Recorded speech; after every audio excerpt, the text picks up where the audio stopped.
अस्सलाम chapter number 26 start करना है which is analysis of accounts. इस चैप्टर में हमें क्या डिस्कस करना है? ये चैप्टर हमारी अंडरस्टैंडिंग डेवलप करेगा। किस चीज में? Understanding about financial performance of a business. एक पर्टिकुलर बिजनेस की फाइनेंशियल परफॉर्मेंस के बारे में इंफॉर्मेशन गेन करने में हमें ये चैप्टर हेल्प आउट करेगा। किस तरह ये हेल्प आउट करेगा, अब हम इसकी अंडरस्टैंडिंग देखते हैं। बेसिकली फाइनेंशियल परफॉर्मेंस आप किस तरह इवेलुएट कर सकते हैं एक बिजनेस की, वो हम आइडेंटिफाई करेंगे इस चैप्टर के अंदर कि बिजनेस फाइनेंशियली बेटर परफॉर्म कर रहा है या वीक परफॉर्म कर रहा है, फाइनेंशियल इंप्रूवमेंट आ रही है या मेजर मेजर प्रॉब्लम फेस कर रहा है, जो भी है वो सारी चीज़ें हम यहाँ पे इस चैप्टर के थ्रू अंडरस्टैंड करेंगे।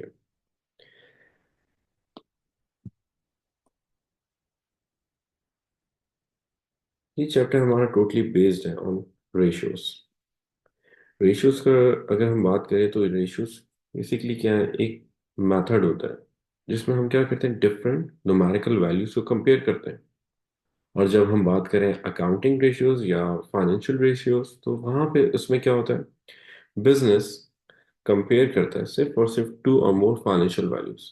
जब कभी भी एक बिजनेस दो या दो से ज्यादा फाइनेंशियल वैल्यूज को कंपेयर करता है तो उस प्रोसेस ऑफ कंपैरिजन को हम बोलते हैं फाइनेंशियल रेशियोज और अकाउंटिंग रेशियोज।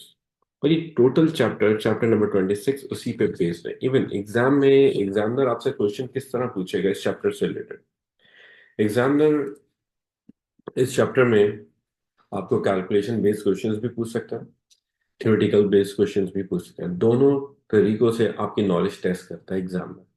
पास पेपर्स को गो थ्रू करोगे, P1 में भी और P2 में भी हमारे पास इस चैप्टर से रिलेटेड क्वेश्चन हैं। कुछ क्वेश्चंस कैलकुलेशन से रिलेटेड हैं, कुछ क्वेश्चन थ्योरेटिकल हैं। इवन पेपर 1 6 मार्क्स तक का भी क्वेश्चन आया हुआ है ऑन दिस चैप्टर। और इन पेपर 2 12 मार्क्स का भी क्वेश्चन आया हुआ है हमारे पास। तो इस चैप्टर को बहुत ज़्यादा इन डिटेल एग्जामिनर आपकी नॉलेज को टेस्ट करता है। अब हमने बात करा है रेशियो एनालिसिस। तो रेशियो एनालिसिस क्या है? Basically process of comparison in between two और मोर फाइनेंशियल वैल्यूज। कोई सी भी दो या दो से ज्यादा फाइनेंशियल वैल्यूज के इन बिटवीन हमने क्या करा? सिर्फ कंपैरिजन करा। डिफरेंट मेथड्स के थ्रू हमने सिर्फ कंपेयर करा फाइनेंशियल वैल्यूज को ताकि हम आउटकम आइडेंटिफाई कर सकें। तो आगे क्या बोला? Business perform process of accounting ratio in order to evaluate its financial performance. Financial performance को इवैल्यूएट करने के लिए हम क्या कर रहे हैं? हम प्रोसेस परफॉर्म करेंगे अकाउंटिंग रेशियोज का, क्योंकि हम यहाँ पे दो या दो से ज्यादा डिफरेंट फाइनेंशियल वैल्यूज को क्या करेंगे? कंपेयर करेंगे। उन कंपैरिजन की बेसिस पे हम क्या करेंगे? इवैल्यूएशन का प्रोसेस परफॉर्म कर रहे हैं। तो हमने क्या करा? फाइनेंशियल वैल्यूज को सिर्फ कंपेयर करने के लिए अकाउंटिंग रेशियोज को यूटिलाइज करा। अब हेडिंग आएगी हमारे पास टाइप्स ऑफ अकाउंटिंग रेशियोज। हमारे पास कौन कौन से types of accounting ratios exist करते हैं इन आवर कोर्स। वैसे तो अगर हम लोग बात करें तो वहाँ पे डिफरेंट टाइप्स के अकाउंटिंग रेशियोज होते हैं फाइनेंस के अंदर, अकाउंट्स के अंदर, even in business A levels. But O levels के अंदर हमारे पास सिर्फ दो डिफरेंट टाइप्स के अकाउंटिंग रेशियोज होते हैं।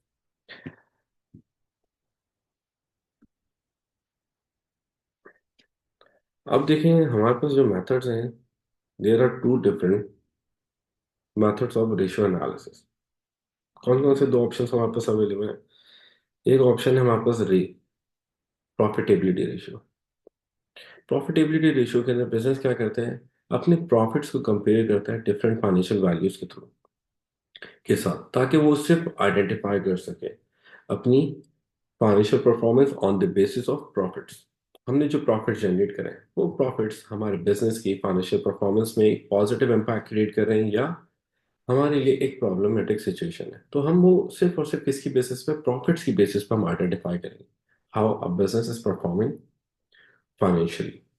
इसी तरह एक और ऑप्शन हमारे कोर्स में अवेलेबल है, दैट इज लिक्विडिटी रेशियो। इस लिक्विडिटी रेशियो के थ्रू हम क्या आइडेंटिफाई करेंगे? बिजनेस अपनी लायबिलिटीज को कितना एफिशिएंटली मैनेज कर रहा है। बिजनेस के पास जो लाइबिलिटीज हैं, हम उन लाइबिलिटीज के थ्रू बिजनेस की फाइनेंशियल परफॉर्मेंस को इवैल्यूएट करेंगे। तो ये दो डिफरेंट मेथड्स हमारे पास अवेलेबल हैं ऑफ फाइनेंशियल और अकाउंटिंग रेशियोज। इन्हीं से रिलेटेड हम आपको बात होगी। Let's talk about profitability ratio. Profitability ratio क्या है? A type of accounting ratio that informs about the return of profit that a business have generated on sales and investment।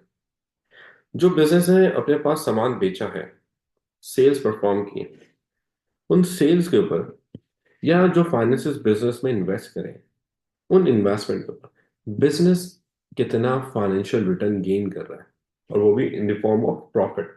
Profit का कितना रिटर्न गेन कर रहा है, तो वो हम आइडेंटिफाई करते हैं with the help of profitability ratio.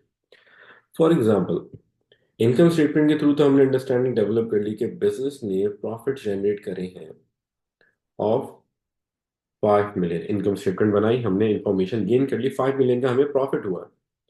But वो फाइनेंशियल परफॉर्मेंस के हिसाब से हमारे पास कितना प्रॉफिट है, is it beneficial for business और not, business is performing well और नॉट, वो हम आइडेंटिफाई करेंगे।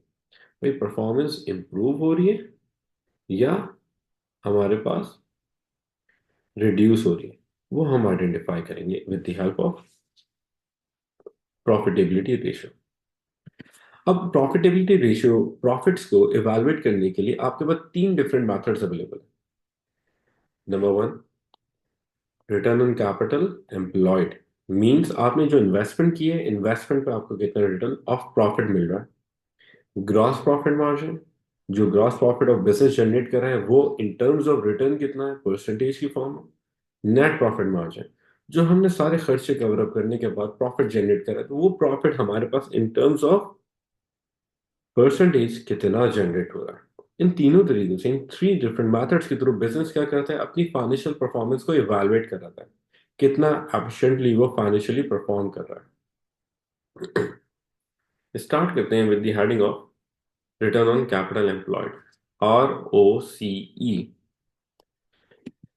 a type of profitability ratio that provides information about the return of profit in terms of percentage on investment।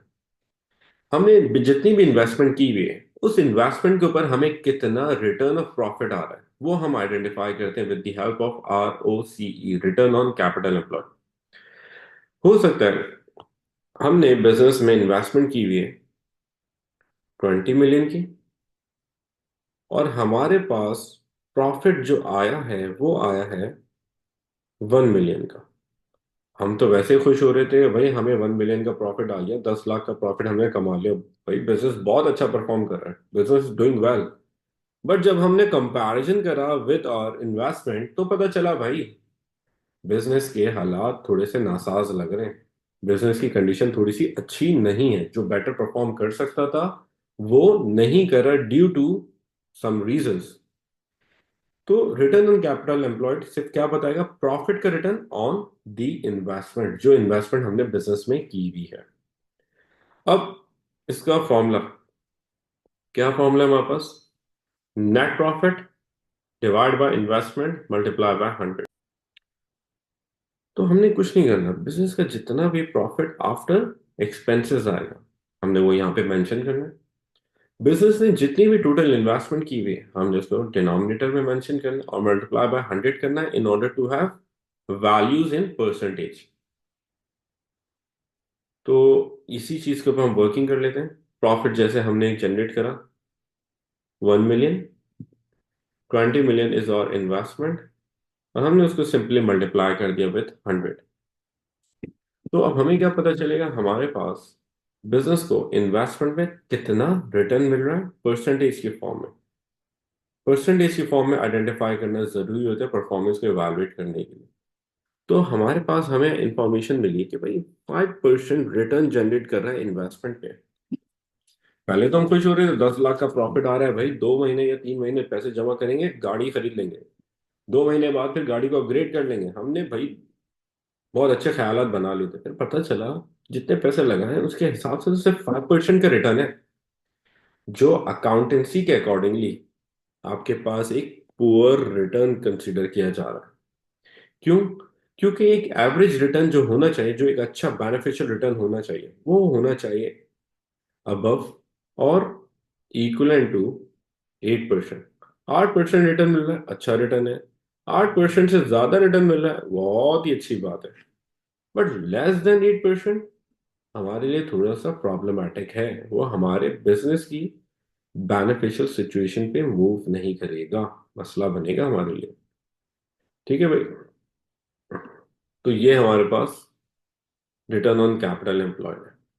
अब देखिए, हम इसकी basis पे परफॉर्मेंस को इवैल्यूएट करेंगे। कैसे परफॉर्मेंस इवैल्यूएट करो भाई? ये देखें ना, हमने मल्टीपल ईयर्स के return on capital employed generate करे। पहला साल बिजनेस का 5% आया। सेकेंड ईयर बिजनेस का रिटर्न ऑन कैपिटल एम्प्लॉयड आया 6.8%। मीन्स परफॉर्मेंस इंप्रूव हो रही है। 7.4% और बेहतर वे में परफॉर्म कर रहा है। अच्छी बात है फिर, मतलब उस बिजनेस को हमें कंटिन्यू करना चाहिए। इसी तरह हमने एक और कॉम्पिटिटर के साथ, दूसरे बिजनेस के साथ इवैल्यूएट करी परफॉर्मेंस। अब देखें, फर्स्ट ईयर उसका भी 5% था। सेकेंड ईयर 6.18 हुआ उसकी percentage of return on capital employed. But हमारा कितना हुआ? 6.8। हायर है कॉम्पिटिटर से, मीन्स हम बहुत बेहतर परफॉर्म कर रहे हैं। नेक्स्ट ईयर उसकी परफॉर्मेंस और खराब हो गई, 6.1 से 6.06 पे आ गया।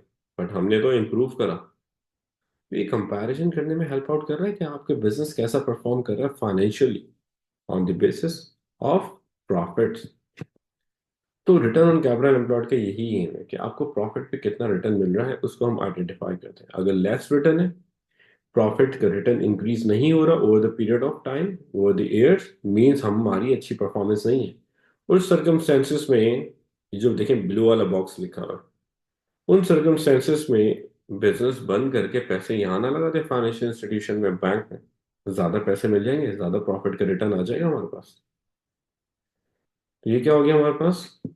ये हमारे पास आ गया रिटर्न ऑन कैपिटल एम्प्लॉयड। अब आरओसीई के बाद नेक्स्ट मेथड है प्रॉफिटेबिलिटी रेशियो का, that is gross profit margin. Gross profit margin हमें क्या इन्फॉर्म करता है? यह आपको बिजनेस के अंदर इंफॉर्मेशन प्रोवाइड करता है। It informs about the return of profit.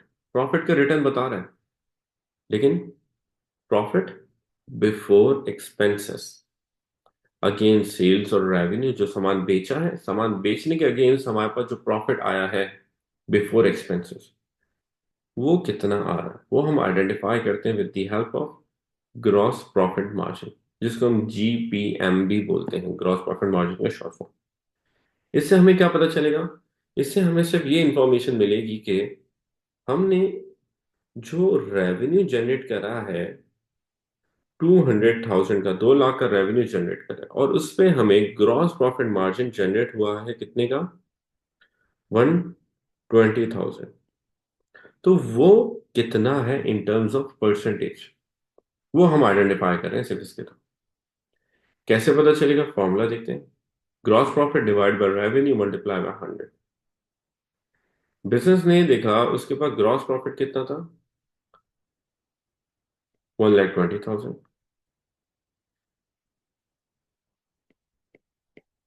Revenue कितना है हमारे पास? 200,000। मल्टीप्लाई बाय 100 करा, इक्वल्स टू 60% हमारे पास आंसर आ रहा है। अब देखें, थोड़ी सा ये टेक्निकल है, थोड़ा सा ध्यान इधर ज्यादा दें। जितना भी हमने रेवेन्यू जनरेट करा है, यानी 100% ऑफ रेवेन्यू है, उस 100% में से 60% आपके पास क्या आ रहा है? ग्रॉस प्रॉफिट मार्जिन, यानी GP, ग्रॉस प्रॉफिट जनरेट करा है। और रिमेनिंग 40% क्या हुआ? आपकी कॉस्ट ऑफ मैन्युफैक्चरिंग या कॉस्ट ऑफ गुड्स सोल्ड हुई। तो अब देखिए, हमें आइडिया हो रहा है कि जितने का भी सामान बेच रहे हैं उसमें से 40% तो सिर्फ मटेरियल का खर्चा ही चला जाता है हमारे पास।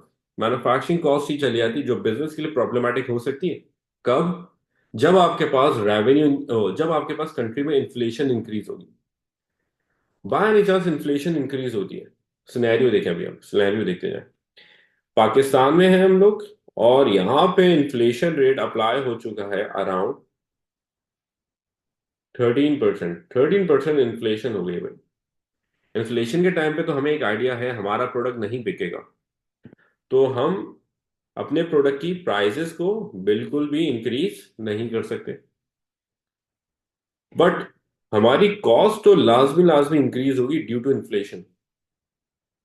मतलब इन फ्यूचर ये 40% जो है ना, ये इंक्रीज होके मूव कर सकता है 50% पे, जिसकी वजह से हमारा ग्रॉस प्रॉफिट मार्जिन रिड्यूस हो सकता है किस पे, 50% में। मींस फ्यूचर में बिजनेस को एक्सपेंसेस कवर अप करने में प्रॉब्लम होगी, बिजनेस का रिस्क ऑफ फेलियर इंक्रीज होगा। तो यहाँ पे ये ही चीज को इवैल्यूएट करने में हमें gross profit margin help out करता है, ताकि इस प्रोसेस ऑफ एनालाइजेशन के थ्रू हम क्या करें, हम परफॉर्म करें डिसीजन मेकिंग, डिसीजंस को ऑप्ट करें हम लोग for the benefit of business, business के बेनिफिट के। क्या कर सकते हैं डिसीजन, बल्क बाइंग पे चले जाएं। बल्क बाइंग पे जाएंगे तो कॉस्ट ऑफ मटेरियल कम होगी, ऑटोमेटिकली हमारा ग्रॉस प्रॉफिट मार्जिन इंक्रीज हो सकता है। इसी तरह हम ऑफर ना करें कस्टमर्स को सेल्स डिस्काउंट्स। जब सेल्स डिस्काउंट ऑफर नहीं करेंगे तो रेवेन्यू इंक्रीज होगा, प्रोपोर्शन इंक्रीज होगा वहां ऑटोमेटिकली। या हम एफिशिएंसी ऑफ बिजनेस को इंक्रीज करें, rather than using labour intensive method हम मूव कर जाते हैं towards capital intensive method. Automated machineries apply करते हैं, ऑटोमेटेड मशीनरीज कम मटेरियल वेस्ट करेंगे, ऑटोमेटिकली परफॉर्मेंस इंप्रूव होगी। या हम लोग लीन प्रोडक्शन को अप्लाई करते हैं। लीन प्रोडक्शन में क्या होता है, वेस्टेज को कट डाउन की जाती है, तो हमने लीन प्रोडक्शन अप्लाई करी, wastage of material cut down कर, ऑटोमेटिकली कॉस्ट ऑफ मटेरियल हमारे पास रिड्यूस होगी, जिससे आप सक्सेसफुली ग्रॉस प्रॉफिट मार्जिन पे पॉजिटिव इंपैक्ट क्रिएट करोगे, मींस अपने ग्रॉस प्रॉफिट्स को इंक्रीज कर सकते हो। तो ये सारी चीजें क्या है, ये सारी चीजें हम सिर्फ और सिर्फ डिसीजन मेकिंग प्रोसेस ही तो परफॉर्म कर रहे हैं, डिसीजन ही तो ऑप्ट कर रहे हैं for the benefit of business, ताकि बिजनेस को हम मैक्सिमम बेनिफिशियल सिचुएशन में मूव करके ले जाएं। तो ये था हमारे पास gross profit margin. Next method is net profit margin. Net profit margin की अगर बात करें तो ये क्या है basic, net profit margin informs about the percentage return of profit after expenses, यानी सारे खर्चे हमने पूरे कर लिए, एक्सपेंसेस पे आउट कर दिए, तो एक्सपेंसेस को पे आउट करने के बाद जो परसेंटेज ऑफ प्रॉफिट हमारे पास आएगा अगेंस्ट इट्स रेवेन्यू, जो सामान बेचा है रेवेन्यू उसके अगेंस्ट, वो हम आइडेंटिफाई करते हैं with the help of net profit margin. आपने सेल्स करी होंगी शायद 200,000 की, बट हमने सेल्स पे फोकस नहीं करना, हमने नेट प्रॉफिट का कंपैरिजन करना है विद सेल्स, कि एक्चुअली कितना परसेंटेज ऑफ रिटर्न आप जनरेट कर रहे हो अपने रेवेन्यू का इन टर्म्स ऑफ प्रॉफिट। अगर बहुत माइनर परसेंटेज हुआ तो मींस बिजनेस के लिए प्रॉब्लमेटिक सिचुएशन है, अनएक्सपेक्टेड खर्चा क्रिएट हुआ, अनएक्सपेक्टेड एक्सपेंस क्रिएट हुआ, प्रॉफिट्स में मेजर नेगेटिव इंपैक्ट आ जाएगा। In that situation business will suffer. तो यहाँ पे वही कंपैरिजन हमें करना है ताकि हम देख सकें कि बिजनेस कितना फाइनेंशियली स्ट्रांग है या वीक। तो इसके लिए we have to use this formula where net profit will be divided by revenue and multiplied by 100, ताकि परसेंटेज में आंसर।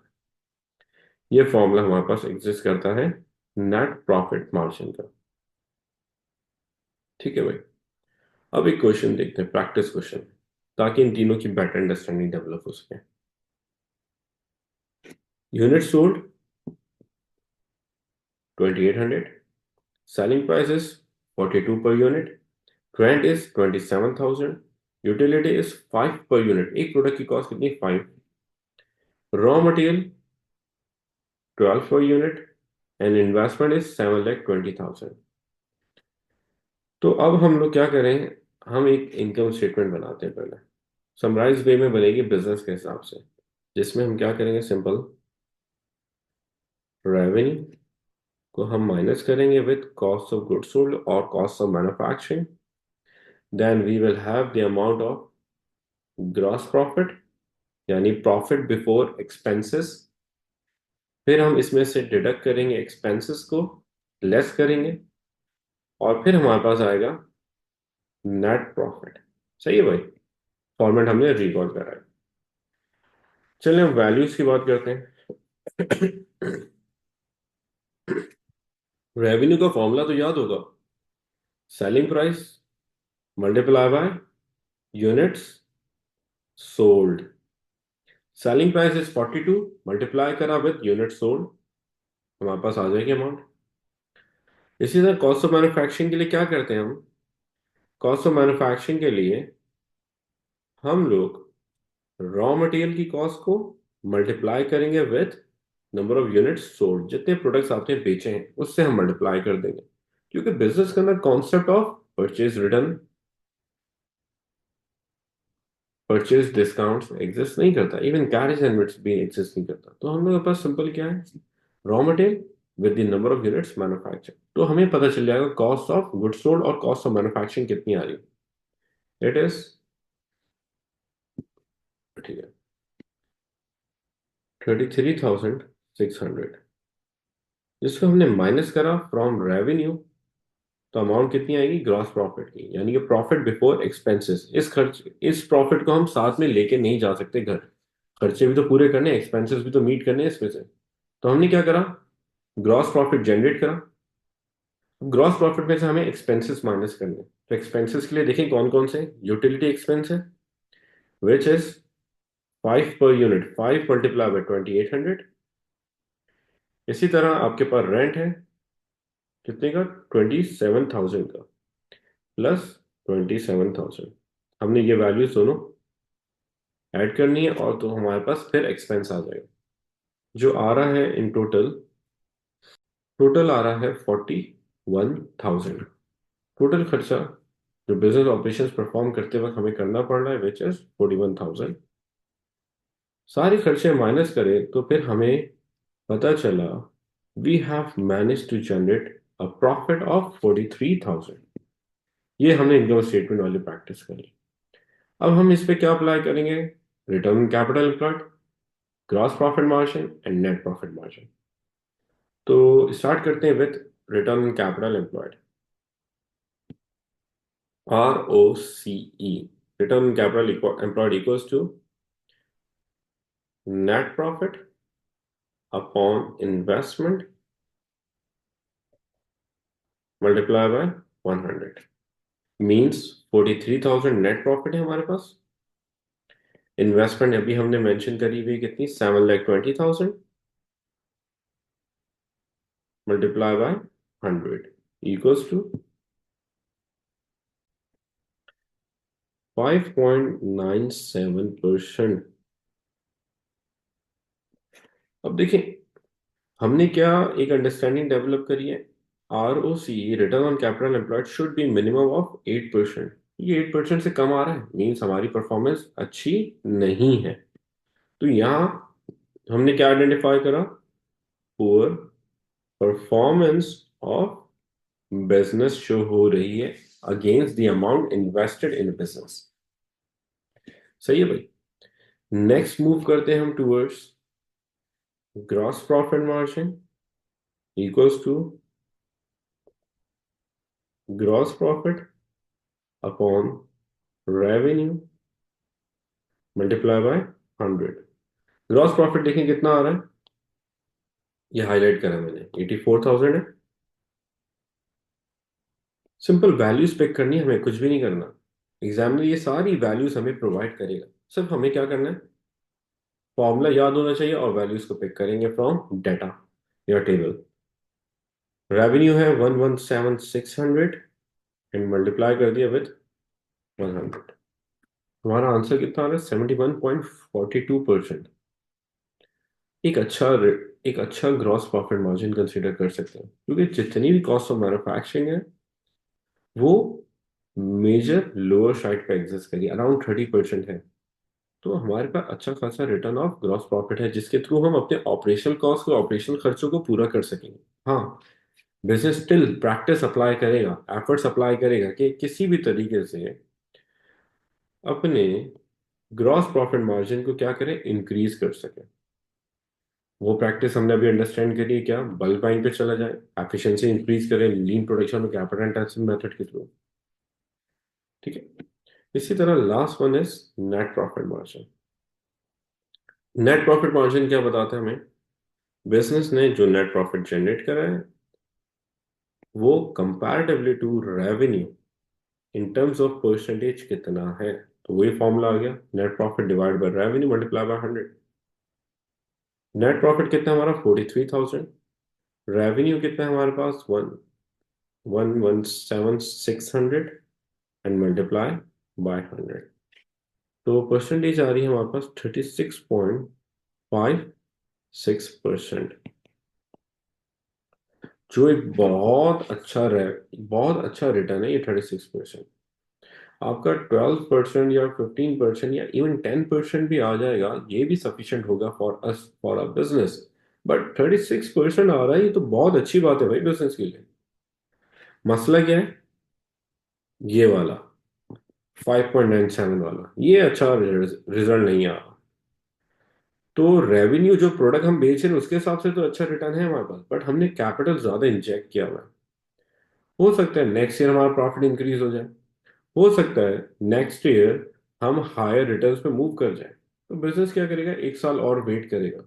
लेकिन अगर बाय एनी चांस देखें ना, नेट प्रॉफिट मार्जिन भी हमारा अच्छा नहीं आता, पुअर रिटर्न आ रहा होता, तो वहां पे क्या होता है, बिजनेस मैनेजर या ओनर क्या सजेशंस प्रोवाइड कर रहे होते, भाई बिजनेस बंद कर दो, ताला लगा दो।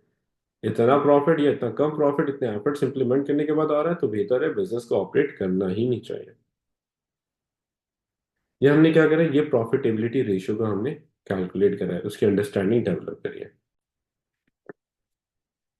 Towards liquidity ratio, if we talk about liquidity ratio, तो ये क्या है, basically a type of accounting ratio है।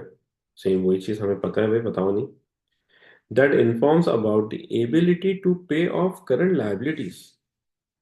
क्या बोला भाई, एक ऐसा रेशियो है जो हमें क्या बताता है कि भाई आप बिजनेस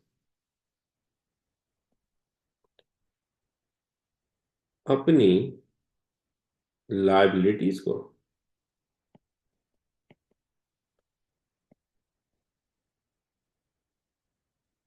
पे ऑफ कर सकता है, अपनी लाइबिलिटीज को पे ऑफ कर सकता है, लेकिन किसके साथ, आगे भी देखें, विद इट्स करंट एसेट्स। जो भी हमारे पास करंट एसेट्स अवेलेबल हैं, यानी कि अपने करंट एसेट्स से। तो ये जो हम लोग कंपैरिजन कर रहे हैं ना, तो ये जो कंपैरिजन हम लोग कर रहे हैं, ये कंपैरिजन हमारे पास लिक्विडिटी रेशियो काउंट किया जाता है। क्या करें, हमें हमारे पास जितनी भी टाइप से करंट एसेट्स हैं, like we are having the amount of cash, we are having the amount of cash at bank, receivables, इसी तरह आपके पास प्रीपेमेंट्स, इन्वेंट्री। तो जितनी भी टाइप के हमारे करंट एसेट्स हैं, उससे हमारे पास जितनी भी करंट लायबिलिटीज हैं, उनको हम फ्यूचर में पे बैक कर भी सकेंगे या नहीं कर सकेंगे। पता चला फ्यूचर के अंदर हम लायबिलिटीज पे बैक नहीं कर पाए, प्रॉब्लम होगी। तो उसको हम पहले से ही इवेलुएट करें, ताकि जब नीड हो तो बिजनेस उसके अकॉर्डिंगली अकॉर्डिंगली एक्ट कर सके, फंड्स को अरेंज कर सके या टाइमली पे बैक कर सके। तो सिर्फ हमने क्या आइडेंटिफाई करने कि हमारी लायबिलिटीज हम पे बैक कर पाएंगे भी या नहीं कर पाएंगे। तो उस प्रोसेस को आइडेंटिफाई करने को हम क्या बोलते हैं, लिक्विडिटी रेशियो। ठीक है। अब जब लिक्विडिटी रेशियो की हम बात कर रहे हैं, तो यहाँ पे there are two different types of liquidity ratio. दो डिफरेंट मेथड्स हैं जिसके थ्रू हम सिर्फ क्या करें, capability of paying off current liabilities with current assets identify करेंगे। कौन से हैं, एक है हमारे पास करंट रेशियो, दूसरा है एसेट टेस्ट रेशियो, जिसको एक और अच्छे नाम से हम जानते हैं। इसका एक अच्छा सा नाम रखा गया है, क्विक रेशियो। तो ये दो डिफरेंट टाइप्स ऑफ रेशियोज हमारे पास अवेलेबल है, जिससे हम क्या करेंगे, सिर्फ कैपेबिलिटी चेक करेंगे फ्यूचर में अपनी करंट लायबिलिटीज को हम पे बैक कर भी सकते हैं या नहीं, हमारे पास इतनी अमाउंट के करंट एसेट्स हैं भी या नहीं है। पता चला नहीं है तो फिर हम टाइमली फंड्स को अरेंज करें और करंट एसेट्स को पे बैक कर सकें। ठीक है भाई, अब मूव करते हैं towards current ratio. It informs about the financial condition of a business through the ability to pay off current liabilities of business with all of its current assets। वही सेम चीज करंट रेशियो की बात कर रहे हैं कि आपके current assets के थ्रू हम करंट लायबिलिटीज को जो पे बैक कर रहे हैं उसकी कैपेबिलिटी, उसकी एबिलिटी को हम आइडेंटिफाई करते हैं with the help of current ratio. अब इसका फॉर्मूला क्या है? करंट रेशियो का हमारा फॉर्मूला एग्जिस्ट कर रहा है करंट एसेट्स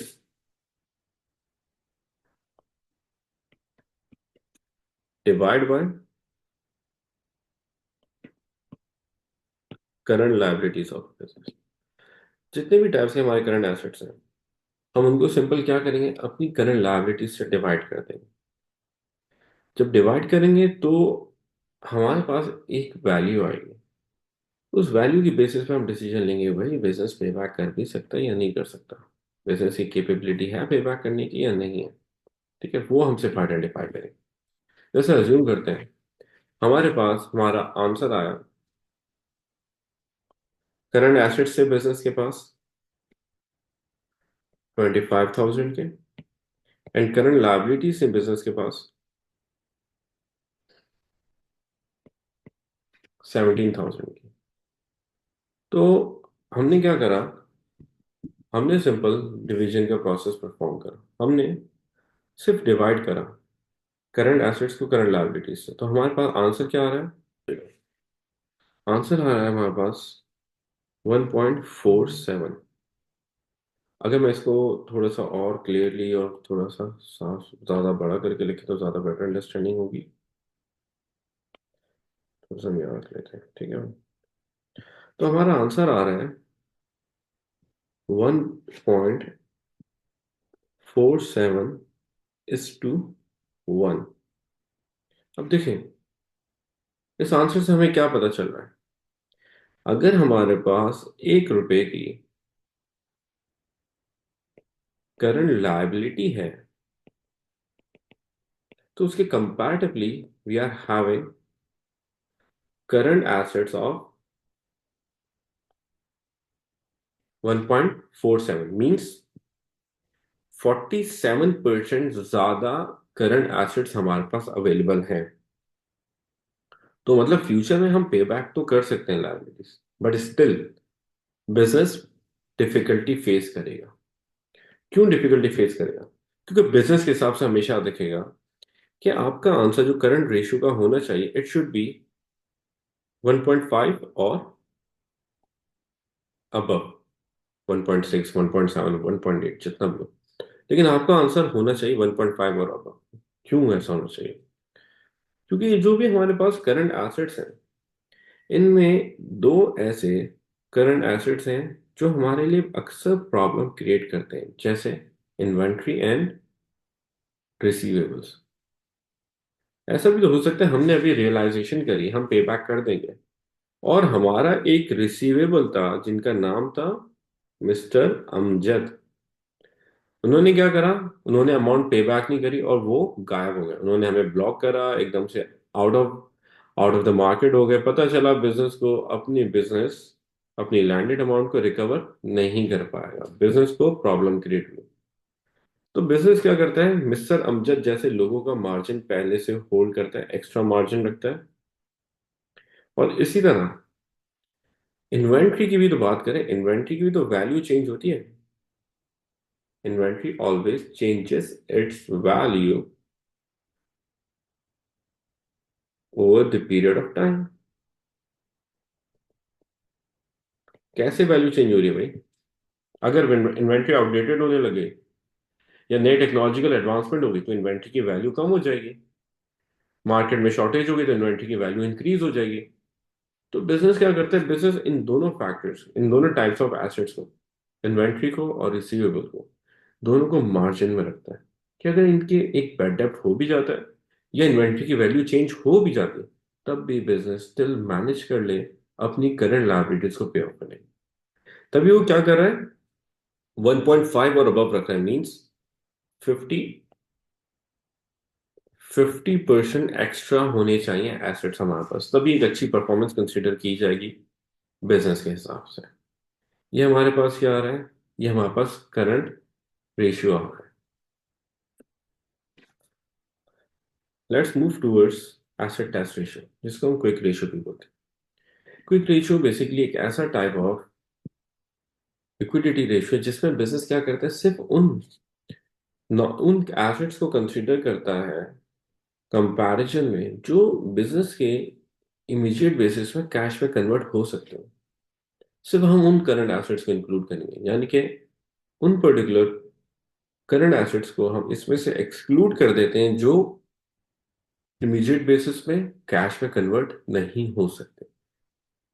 तो क्या बोल रहे हैं आपके पास, it informs about the financial condition on the basis of the ability to pay out the current assets, current liabilities of business with all of its current assets excluding inventory। यानी जितनी भी हमारी करंट लाइबिलिटीज है, हम उन current liabilities को पे out कर सकते हैं, पे ऑफ कर सकते हैं अपनी करंट एसेट से। और किसको हटा के, इन्वेंट्री को हटा के। इन्वेंट्री को सिंपली एक्सक्लूड करने की बात करते हैं, क्योंकि इन्वेंट्री इमीडिएट बेसिस पे कैश में कन्वर्ट भी तो नहीं होती। इन्वेंट्री को कैश में कन्वर्ट होने में टाइम भी तो लगता है। तो बिजनेस क्या कर रहा है, सिर्फ उन्हीं को इंक्लूड कर रहा है जो फौरन से इमीडिएट बेसिस पे कैश में कन्वर्ट हो सके। तो इसका फॉर्मूला क्या आ रहा है वापस, current assets minus inventory divide by current liabilities. जितने भी टाइप के करंट एसेट्स हैं हमने उनको इंक्लूड करा, और इसमें से इन्वेंट्री को हमने माइनस कर दिया। तो हमारा आंसर जो भी आएगा वो हमारे पास हमें क्या इंफॉर्मेशन दे रहा होगा कि इमीडिएट बेसिस पे बिजनेस अपनी करंट लायबिलिटीज को पे बैक कर सकेगा या नहीं कर सकेगा। अज्यूम करते हैं बिजनेस के करंट एसेट्स हैं 25,000 के, जिसके अंदर इन्वेंट्री थी ऑफ 4,000, और बिजनेस के पास लाइबिलिटीज हैं ऑफ 13,000। ठीक है भाई। तो 25,000 में सिंपल हमने सबसे पहले क्या चीज माइनस कर दी, इन्वेंट्री को, क्योंकि ये एक वो चीज है जो इमीडिएट बेसिस पे, एक वो करंट एसेट है जो इमीडिएट बेसिस पे कैश में कन्वर्ट नहीं होता। तो हमारा डिवीजन का प्रोसेस कैसे परफॉर्म होगा, 21,000 डिवाइड बाई 13,000। ठीक है, 21,000 से हम डिवाइड कर देंगे 13,000 को, सिंपल। तो हमारा क्या आ रहा है, 1.61:1 आ रहा है आंसर। मीन्स जितने भी आपके पास लाइबिलिटीज हैं उसके कंपैरेटिवली 61% एक्स्ट्रा क्या है, बिजनेस के पास करंट एसेट्स हैं एक्सक्लूडिंग इन्वेंट्री। अब एक चीज याद रखिएगा, एसेट टेस्ट रेशियो का आंसर 1.25 और अबव होगा तो it will be beneficial for business. क्यों 1.25 होना चाहिए, क्योंकि स्टिल इन करंट एसेट्स में आप देखें, स्टिल इन करंट एसेट्स के अंदर हमारे पास क्या एग्जिस्ट कर रहे हैं, रिसीवेबल्स, जो हमारे पास फ्यूचर में बैड डेब्ट हो सकते हैं, जो फ्यूचर के अंदर हमारे पैसे लेकर भाग सकते हैं। तो हम उनका मार्जिन स्टिल होल्ड कर रहे हैं अपने पास। ठीक है भाई, ये हमारे पास क्या आ गया, ये हमारे पास हमारा एसिड टेस्ट रेशियो भी कंप्लीट हो गया। यहाँ पूरा चैप्टर कंप्लीट हुआ है।